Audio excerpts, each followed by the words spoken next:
Hi friends, இன்றைக்கி நான் வீடியோவில் பார்த்தீங்கன்னா ஆடில் பால் கறக்கிறத லைவாக வீடியோவை ஷூட் பண்ண போகிறோம். நம்ம இந்த 2 ஆட்டில் தான் பால் கறக்க போகிறோம். ஃபஸ்ட்டு நம்ம மொட்டை ஆட்டில் பால் கறக்க போகிறோம். ஆட்டை பொறுத்த வரைக்கும் பார்த்திங்கன்னா இதோட குட்டிங்க இறந்து போச்சு. அதனால் நம்ம இதில் உள்ள பாலை கறந்து வேறு ஆட்டோட குட்டிங்களுக்கு நம்ம ஃபீடிங் பாட்டில் மூலமாக அதை கொடுத்துட்ருக்கோம். இந்த மொட்டை ஆட்டை பொறுத்த வரைக்கும் பார்த்திங்கன்னா கறவைக்கு தெளிவாக நிற்கும், எந்த விதமான சேட்டையும் பண்ணாது. நம்ம மற்ற ஆடுகள் கறக்கும்போது நம்ம அதை ஒரு ஓரமாக நிறுத்தி தான் கறந்து நம்ம அதை பாத்திரத்தை கையில் வச்சு தான் கறக்க முடியாத மாதிரி இருக்கும். கீழே வச்சு நம்ம பாத்திரத்தை கறக்க முடியாது.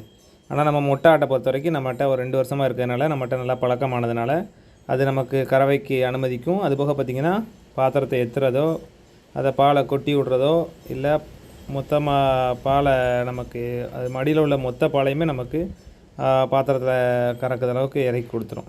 இது பழக்கம் இல்லாத ஆட்டில் உட்காந்தோம்னா பாத்திரத்தை ஏற்றி உடச்சிரும். அதுபோக பார்த்திங்கன்னா இருக்க பாலையும் கொட்டி விட்ரும்.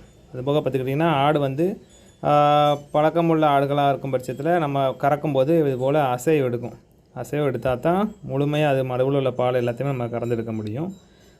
ஒரு ஆட்டில் நம்ம கறந்து முடிச்சாச்சு. மொட்டை ஆட்டில் நமக்கு ஒரு 300 மில்லி பால் அளவு கிடச்சி. இது பார்த்திங்கன்னா தலைச்சேரி ஆடு. இது அவ்வளோ சீக்கிரம் இதில் கொஞ்சம் பால் கறக்குது கொஞ்சம் கஷ்டம்தான். இது பார்த்திங்கன்னா கறவை கொஞ்சம் நிற்காது, நம்ம கொஞ்சம் பிடிச்சி தான் கறக்கணும். நான் வீடியோக்காக பார்த்திங்கன்னா பாத்திரத்தை கீழே வச்சு கறக்கிறேன். இதை பொறுத்த வரைக்கும் பார்த்திங்கன்னா பாத்திரத்தை கையில் வச்சு தான் கறக்க முடியும். ஏன்னா இது அடிக்கடி பாலை கொட்டி விட்டுரும். அது போக பார்த்துக்கிட்டிங்கன்னா அந்தளவுக்கு கறவைக்கு நிற்காது. இதோட குட்டியும் இறந்து போனதுனால இதில் உள்ள பாலையும் நம்ம கறந்து 2 ஆட்டு பாலும் சேர்ந்து ஒரு 1/2 லிட்டர் இருக்கும். அதை நம்ம 2 குட்டிகளுக்கு